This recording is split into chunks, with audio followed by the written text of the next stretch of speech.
Hello students, now we start our new chapter 8 comparing quantities of class 7 maths. ठीक है, class 7 maths का chapter 8 comparing quantities इस video में अपन क्या करेंगे, आज कंटेक्ट करेंगे और इसके बारे में डिस्कस करेंगे। तो सबसे पहले अपन स्टार्ट करते हैं कंपेयरिंग से। कंपेयरिंग क्या होता है? जब किन्हीं भी दो चीज़ों की तुलना करना। ठीक है, क्या करना? तुलना करना। तो अपन उन चीज़ों को कंपेयर करते हैं। ठीक है, उन चीज़ों को कंपेयर करते हैं। जैसे दो फैमिलीज होते हैं, उनके मेंबर्स को कंपेयर करते हैं, अर्निंग सोर्स को कंपेयर करते हैं। ठीक है, उनका ईयरली जो अर्निंग होता है वो कितना होता है, वो कंपेयर करते हैं। तो अपन इस तरीके से क्या करते हैं, कंपैरिजन करते हैं बिटवीन टू ऑब्जेक्ट्स और to persons Heights, to persons earning source. ठीक है, अर्निंग को तो इस तरीके से अपन क्या करते हैं, इनको कंपेयर करते हैं। अपन इसमें क्या करेंगे कि डिफरेंट टाइप्स ऑफ क्वेश्चंस को देखेंगे। ठीक है, जो क्वेश्चंस जितने टाइप के आपके इस क्लास 7 मैथ्स में है चैप्टर 8 में, ठीक है, उन्हीं टाइप्स को देखेंगे अपन। जैसे फर्स्ट पार्ट में आता है रेशियोज, पॉइंट रेशियो। अपन रेशियो किस तरीके से फाइंड करते हैं, तो देखिए सपोज अगर आपके पास एक क्वेश्चन है, चलो मैं आपको बुक का क्वेश्चन ले लेता हूं। ठीक है, जैसे है 5 रुपीज टू 50 पैसे। ठीक है, और एक और क्वेश्चन अपन लेते हैं 20 किलोमीटर टू 30 किलोमीटर। ठीक है, तो सबसे पहले अपन इस वाले को सॉल्व करते हैं। क्यों इस वाले को पहले सॉल्व इसलिए करते हैं क्योंकि अपन इसमें जो कंपेयर कर रहे हैं और जिस क्वांटिटी की बात हो रही है, कंपेयरिंग क्वांटिटी की जो बात हो रही है वो सेम है। इसमें क्या है? सेम है। तो अपन को कुछ नहीं करना रहता, डायरेक्टली रेशियोज फाइंड करने रहते हैं। रेशियो इक्वल्स टू 20 अपॉन 30, 0 से 0 कैंसिल, 2 अपॉन 3 और 2 रेशियो 3। सिंपली अपन ने ये यहाँ पर लिख दिया। ठीक है, अब हम इसको सॉल्व करते हैं। जब हमारे पास कंपेयरिंग क्वांटिटीज कैसी हो, सेम ना हो। ठीक है, तो ये हो गए ₹5 अपॉन 50 पैसे। अब देखिए अपन इसको क्या करना पड़ेगा, इसको पैसे में कन्वर्ट करेंगे। ठीक है, तो क्या होता है 1 रुपीज इक्वल्स टू 100 पैसे होते हैं। तो हम क्या कर देंगे, इसमें मल्टीप्लाई कर देंगे 5 इंटू 100 अपॉन 50। 5 इंटू 100 अपॉन 50, 5 10 जा 50 और 10 से ये कैंसिल हो गया, 10 अपॉन 1 आंसर आ गया, 10 रेशियो 1 आंसर। रेशियो क्या हो गया, 10 रेशियो 1। तो देखिए किस तरीके से अगर जब भी हमारे पास रेशियो फाइंड करने की कंपेयरिंग क्वांटिटी सेम ना हो, ठीक है, तो हम कैसे करते हैं, पहले हम इनको क्या करते हैं, सेम करते हैं। ठीक है, तो हम इस रुपीस वाले को क्या कर दिया, हमने पैसे में कन्वर्ट कर दिया। तो ये क्वांटिटीज कैसी हो गई, अब सेम हो गई। तो ये भी पैसे का हो गया और ये भी पैसे का हो गया। ठीक है, अब हमने पैसे से पैसा कैंसिल कर दिया। आपने देखा है ना कि रेशियोज में कभी ऐसा ये लिख के नहीं आता पैसे, किलोमीटर और ये केजी, ग्राम, ये सब लिख के नहीं आता। वो क्या होता है ना कि जब अपन कंपेयर करते हैं सेम क्वांटिटी की, ठीक है, तो वो सेम क्या हो जाता है, कैंसिल हो जाता है। जैसे पैसे से पैसा कैंसिल हो गया। ठीक है, इस तरीके से सिर्फ हमारे पास क्या दो नंबर्स बचे रह जाते हैं जो कि रेशियोज में लिखे जाते हैं। तो इस तरीके से हम क्या करते हैं, रेशियोज को फाइंड करते हैं किन्हीं चीजों में। ठीक है, then pause the video to note it down.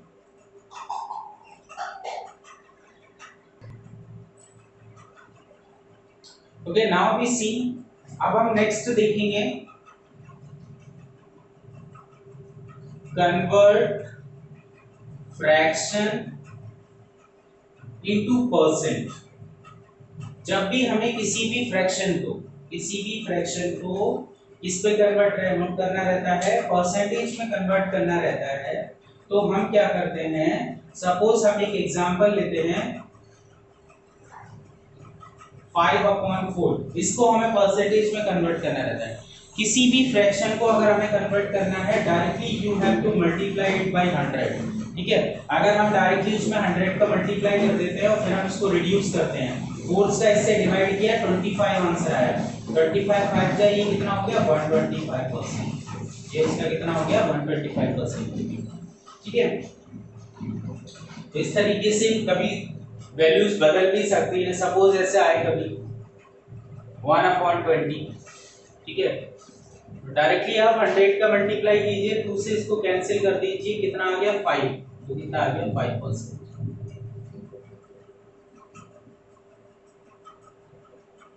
ठीक है, तो 1/25% हो गया। तो फ्रैक्शन को जब भी हम कन्वर्ट करते हैं उसमें, ठीक है, तो किस तरीके से करते हैं, इस तरीके से करते हैं। अगर हम इसमें दूसरा देखेंगे,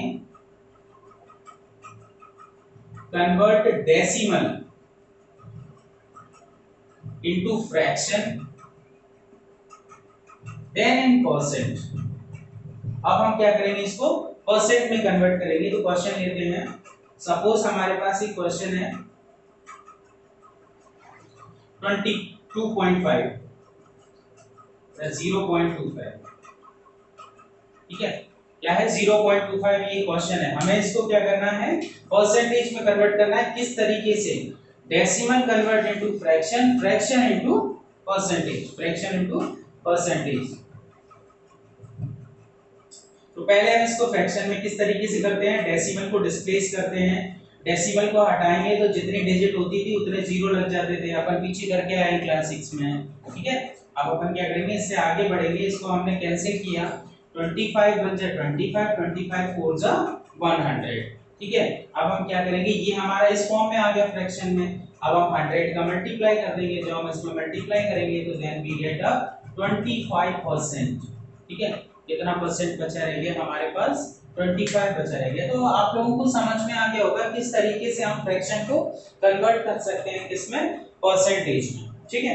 अब हम नेक्स्ट क्वेश्चंस और नेक्स्ट टाइप की तरफ पढ़ते हैं आगे।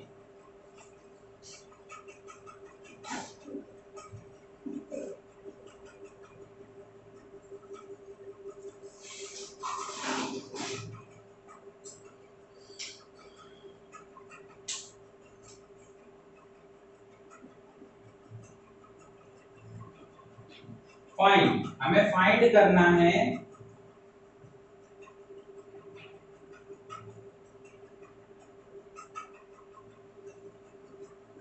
15% ऑफ 250, ऐसा कुछ क्वेश्चन दिया है आपकी बुक में, ठीक है। हमें फाइंड करना है, अपन इसके टू टाइप्स लेंगे, टू टाइप्स क्वेश्चंस के लेंगे, अपन देखेंगे। और अपन लेते हैं नेक्स्ट 20% ऑफ RS2500, सॉरी 00, ठीक है। तो ये क्वेश्चन है आपके पास, तो देखिए किस तरीके से सॉल्यूशन करेंगे। 15 जो लिखा था उसको नोट किया, परसेंटेज को अगर हम हटाते हैं तो नीचे 100 लग जाता है, उसी फ्रैक्शन, उसी नंबर में। परसेंटेज जिसके साथ होती है, जब भी हम इसको डिस्प्लेस करते हैं तो नीचे 100 आ जाता है उसी नंबर के साथ। ऑफ का मतलब मल्टीप्लाई होता है, ऑफ का मतलब मल्टीप्लाई होता है 250, ठीक है। रिड्यूस करिए, 2 से 0 कैंसिल हो गया, 5 से इसको काट दिया, 5 2 जा 10, 5 5 जा 25, ठीक है। अब ये कुछ कैंसिल नहीं हो रहा, 15 5 जा 75, नीचे कितना था 2, ये कितना आ गया 37.5।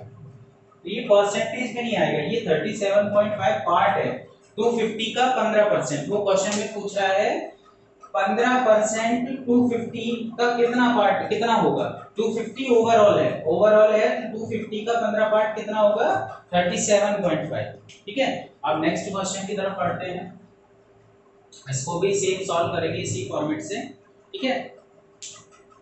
तो 20 लिखा, परसेंटेज का साइन हटाएंगे तो नीचे 100 आ जाता है, ऑफ का मतलब मल्टीप्लाई 2500, ठीक है। ये दो जीरो से ये दो जीरो कैंसिल हो गए, 25 2 जा 50 और ये, तो इसका ये पार्ट कितना आ गया 500। तो 2500 का 20% कितना होगा, कितना होगा 500 होगा, ठीक है। तो ये पार्ट आ गया, इसके 500 रुपीस होंगे। आपको क्वांटिटीज भी लिखी है, तो इन क्वेश्चंस को इस तरीके से सॉल्व करना है। आई होप आप लोगों को अच्छे से समझ में आ रहा होगा, ठीक है। अब हम क्या करेंगे, नेक्स्ट टाइप की तरफ बढ़ते हैं। अगर कभी ऐसा आता है,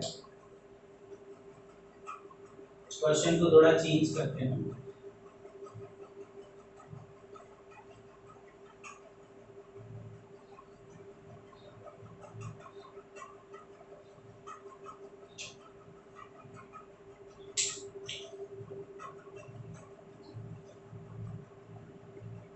फाइंड द होल क्वांटिटी, मतलब अब अपन को होल क्वांटिटी निकालनी है। पहले अपन को होल क्वांटिटी गिवन थी, find the whole quantity if उसका थोड़ा सा पार्ट गिवन होगा अपन को। जैसे आपके इसमें एक क्वेश्चन है 5% ऑफ इट इज 600, 5% 600 है, तो ओवरऑल क्वांटिटी कितनी होगी, ओवरऑल क्वांटिटी कितनी होगी, इसका एक और पार्ट लेते हैं अपन, ठीक है।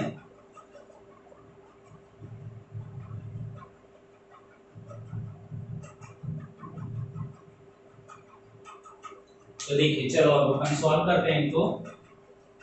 जब अपन इनको सॉल्व करेंगे तो 5, मैंने जैसा कि आपको बताया था परसेंटेज हटाते हैं तो नीचे 100 लग जाता है। ऑफ का मतलब मल्टीप्लाई होता है, इट मतलब होल क्वांटिटी के बारे में बात कर रहा है, तो उसको अपन सपोज कर लेते हैं कि वो x है। क्या सपोज कर लिया, वो x है, इज इक्वल्स टू होता है 600 है। 5% है 600 का, तो उसका फॉर्मेट इस तरीके से बनता है। अब ओवरऑल क्वांटिटी कैसे निकलेगी, x इक्वल्स टू 600 अपॉन, ये फ्रैक्शन इस तरफ जाता है इक्वल्स के, तो वो पलट जाता है। 5 अपॉन 100 था, 100 अपॉन 5 हो गया। ये फ्रैक्शन इक्वल्स टू के इस तरफ फ्रैक्शन में जाता है, इस तरफ ट्रांसपोज करते हैं तो वो फ्रैक्शन क्या है, पलट जाता है। 100 ऊपर चला जाता है क्योंकि क्रॉस मल्टीप्लाई होता है, ये ऊपर शिफ्ट होगा और ये नीचे शिफ्ट होगा, ठीक है। अब हम इसको काटते हैं, कैंसिल करेंगे तो ये आ गया 20, तो x equals to 12,000। Overall quantity कितनी होगी, 12,000 होगी। जब 5% 600 है तो ओवरऑल क्वांटिटी कितनी होगी, 12,000 होगी। अपन इसको चेक भी कर सकते हैं, अगर आपको चेक करना है तो आप क्या करो, इसका 5% निकालो, तो 12000 into 5 upon 100। जब भी किसी का कोई भी परसेंटेज निकालो उसका डायरेक्टली मल्टीप्लाई कर दो, तो 0 से 0 कैंसिल हो गया, 12 5 जा 60, ये देखो 600 आ गया, 600 ही आ रहा था। ये हमारा सॉल्यूशन क्या हो गया, चेक हो गया कि हमारा जो आंसर आया है वो एकदम करेक्ट आया है, ठीक है। अब हम आगे बढ़ते हैं इस क्वेश्चन की तरफ। वो क्या कह रहा है, 12% मतलब 12 अपॉन 100, परसेंटेज को हटाया, नीचे 100 लग गया, ऑफ का मतलब मल्टीप्लाई, इट का मतलब होल क्वांटिटी, तो x हो गया इज इक्वल्स टू, और रुपीस कितने होगा 1080। अगर 12% 1080 है तो होल क्वांटिटी क्या होगी, इस फ्रैक्शन को इस तरफ ट्रांसपोज करेंगे तो फ्रैक्शन पलट जाएगा। x equals to 1080 into 100 upon 12, ठीक है। 12 के टेबल में 108 आता है, 12 9 के कितने होते हैं 108, ये 0 बचा था, ये 0 यहाँ लग गया, x इक्वल्स टू 9000 आ गया, x इक्वल्स टू कितना आ गया 9000 रुपीस। तो ओवरऑल क्वांटिटी कितनी थी 9000, और इसका 12% है 1080, ठीक है। आई होप आप लोगों को अच्छे से समझ में आ रहा होगा, ठीक है। अब हम नेक्स्ट फॉर्मेट को देखते हैं कि और कौन से अलग टाइप के क्वेश्चंस हो सकते हैं, ठीक है। इसी ये एक टाइप था इसका, और भी आपके इसमें बुक में क्वेश्चंस दिए गए हैं, ठीक है। जैसे मीता सेव्स वाला दिया गया है, मीता सेव्स 400 फॉर हर सैलरी, वो अपनी सैलरी का 400 क्या करती है, सेव करती है, ठीक है। और वो 400 है 10%, वो 400 है 10%, तो 10% यहाँ रखा जाएगा, 400 यहाँ रखा जाएगा। तो अपन को ये बताना है कि उसकी व्हाट इज हर सैलरी, उसकी सैलरी कितनी है, ठीक है। तो आप इजीली निकाल सकते हो, यहाँ 10% रखना है और यहाँ 400 रखना है, ठीक है। तो अपन इजीली इसको सॉल्व कर सकते हैं। अब अपन आगे बढ़ते हैं, ठीक है।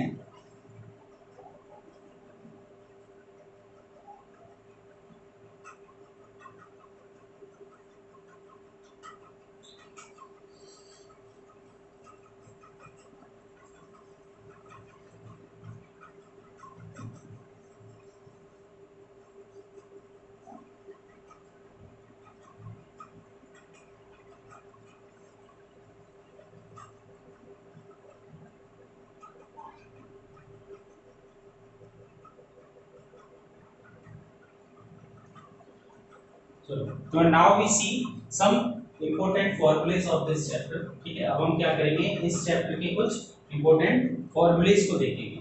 अगर कहीं पर भी हमको प्रॉफिट और लॉस पूछा गया है, कहीं पर भी हमको प्रॉफिट और लॉस पूछा गया है, और आपको एसपी मतलब सेलिंग प्राइस, आप जानते होंगे एसपी मतलब selling, SP equals to selling price और CP equals to cost price. ठीक है, अब सेलिंग प्राइस क्या होता है, जब भी कोई भी पर्सन किसी भी चीज को सेल करता है, जिस रेट में सेल करता है उसे सेलिंग प्राइस बोलते हैं। और कॉस्ट प्राइस क्या किसको बोलते हैं, जिसमें उसने परचेज किया है, जिससे उसने परचेज किया है जितने पैसों में, ठीक है, उसे बोलते हैं कॉस्ट प्राइस। प्रॉफिट, जब फायदा, प्रॉफिट मतलब फायदा, जब भी क्या हो कि सेलिंग प्राइस ज्यादा हो, सेलिंग प्राइस ज्यादा हो किससे, कॉस्ट प्राइस से, सेलिंग प्राइस ज्यादा हो कॉस्ट प्राइस से, तो इससे हमें ये समझना चाहिए कि उसको प्रॉफिट हुआ है। ठीक है, और जब भी अगर कॉस्ट प्राइस ज्यादा हो सेलिंग प्राइस से, तो क्या समझ लेना चाहिए कि उसको लॉस हुआ है। ठीक है, तो प्रॉफिट, जब भी प्रॉफिट होता है और हमें जनरली प्रॉफिट रुपीस में निकालना होता है, तो रुपीस में निकालने के लिए हमें एसपी माइनस सीपी करके उसका प्रॉफिट पता कर लेना चाहिए। ठीक है, और अगर वो हमसे बोलता है कि प्रॉफिट परसेंट निकाल के बताइए, तो प्रॉफिट परसेंट के लिए जो भी हम माइनस कर रहे हैं यहां से, वो प्रॉफिट होना चाहिए हमारे पास अपॉन कॉस्ट प्राइस होनी चाहिए इनटू 100, उसमें 100 का मल्टीप्लाई कर दो तो आपको क्या मिल जाएगा, प्रॉफिट परसेंट मिल जाएगा। सेम प्रोसेस अपन किस में करते हैं, लॉस में करते हैं। लॉस में भी अपन क्या करते हैं, पहले लॉस निकालने के लिए सीपी माइनस, मैंने बोला था इसमें क्या कंडीशन होती है, कॉस्ट प्राइस ज्यादा होती है किससे, सेलिंग प्राइस से, कॉस्ट प्राइस क्या होती है, ज्यादा होती है सेलिंग प्राइस से, तो हम जब इसको इससे माइनस करेंगे तो हमें क्या मिल जाएगा, हमारा लॉस मिल जाएगा। तो इसको कितना लॉस हो रहा है, लॉस परसेंटेज निकालने के लिए क्या करना पड़ता है, लॉस अपॉन सीपी, लॉस होना चाहिए, इनको माइनस करने के बाद जो आता है अपॉन कॉस्ट प्राइस। याद रखो यहाँ पर हमेशा दोनों कंडीशन में कॉस्ट प्राइस ही रखी जाती है, एसपी नहीं रखना है। ठीक है, ध्यान रखना है इस चीज का, दोनों तरफ क्या रखा जाता है, सीपी ही रखा जाता है, इसमें भी और इसमें भी। ठीक है, बस ऊपर प्रॉफिट और लॉस चेंज हो जाता है, बाकी सेम है फॉर्मूला। ठीक है, 100 का मल्टीप्लाई कर दिया तो लॉस परसेंट आ जाएगा। ठीक है, अभी अपन क्या करेंगे कि अब अपन देखेंगे कॉस्ट प्राइस को देखेंगे। अगर हमें कॉस्ट प्राइस निकालनी हो और क्वेश्चन में गिवन हो प्रॉफिट परसेंट, ठीक है, क्वेश्चन में गिवन हो प्रॉफिट परसेंट गिवन हो, ठीक है, और सेलिंग प्राइस दिया हो, ठीक है, तो वो पूछेगा what is the cost price. तो कॉस्ट प्राइस क्या होगी, तो अपन डायरेक्टली फॉर्मूला लगा सकते हैं 100 अपॉन 100 प्लस प्रॉफिट परसेंट। यहाँ पे हम सम किसको करेंगे, प्रॉफिट परसेंट को सम करेंगे, ना कि प्रॉफिट को। सपोज वो 10% लिखा है तो 100 प्लस 10, सपोज वो 8% लिखा है तो 10 प्लस 8। ठीक है, तो इस तरीके से इनटू एसपी, पहले अपन ब्रैकेट को सॉल्व करेंगे फिर एसपी को सॉल्व करेंगे। ठीक है, अब इसी का एक और फॉर्मूला है ये रहा, ठीक है, 7 वाला, जो कि लॉस के साथ है। तो कॉस्ट प्राइस का प्रॉफिट के साथ और लॉस के साथ फॉर्मूला सेम होता है, बस प्लस माइनस का अंतर होता है। प्रॉफिट को प्लस करते हैं, लॉस को माइनस करते हैं, प्रॉफिट को प्लस करते हैं, लॉस को माइनस कर देते हैं, बाकी पूरी प्रोसेस ऑफ फॉर्मेट सेम रहता है। सेम यही प्रोसेस किसमें होता है, सेलिंग प्राइस में होता है। ठीक है, सेलिंग प्राइस में क्या होता है कि जब भी हमें सेलिंग प्राइस फाइंड करना होता है, कॉस्ट प्राइस गिवन हो विद लॉस और प्रॉफिट, तो लॉस को माइनस करते हैं। देखो आप, ये डिनोमिनेटर की प्लेस पर है और ये न्यूमरेटर की प्लेस पे है, बस इतना डिफरेंस हो जाता है, वो इंटरचेंज हो जाते हैं। ठीक है, 100 माइनस लॉस परसेंट अपॉन 100, अगर प्रॉफिट होगा तो 100 plus profit percent upon 100 into C. ठीक है, तो दीज आर द फॉर्मूले, बेसिक फॉर्मूलेस हैं, ठीक है, which help to solve this exercises. ठीक है, जो कि हेल्प करेंगी हमारे आगे एक्सरसाइजेस में इस एक्सरसाइज को। तो इसी के बेस पे अपन क्या करेंगे, इस एक्सरसाइज को डायरेक्टली आप सॉल्व कर सकते हो, जो भी आपसे पूछा है आप डायरेक्टली फॉर्मूले को पुट करिए और आपका आंसर आ जाएगा। ठीक है, pause the video to note it down.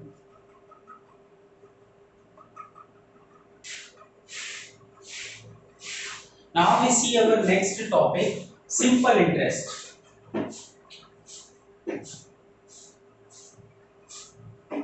Simple interest, ठीक है,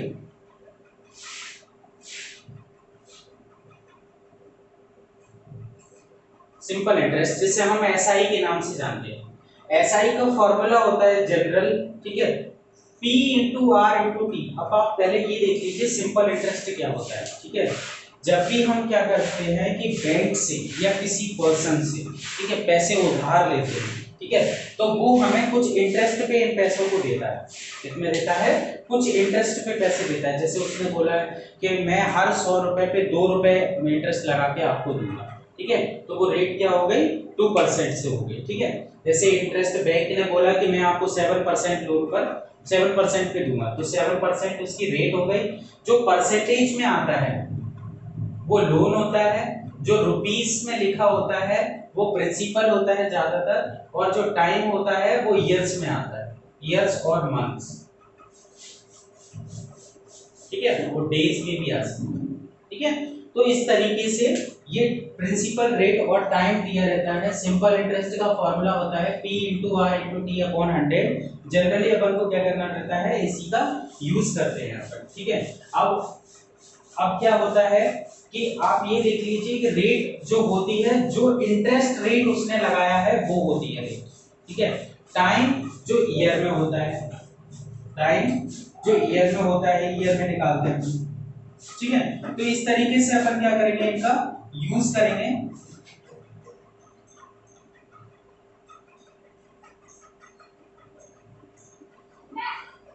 आपको ये सारी चीजें कभी कभी गिवन होती है, ठीक है।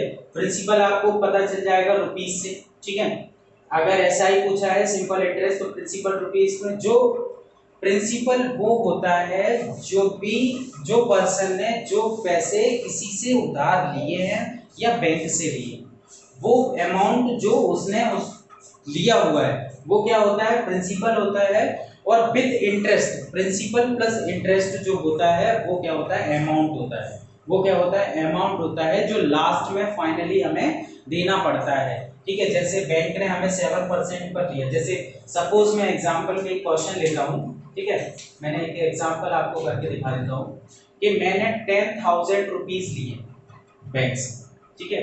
रेट दिया उन्होंने 8%, सॉरी 5% मान कि 5% रेट पे दिया, और मैंने टाइम मांगा उनसे 5 इयर्स पर, मतलब मुझे 5 साल के लिए 5% पर।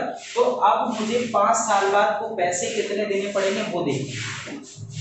SI equals to P into R into T upon 100 equals to, ठीक है।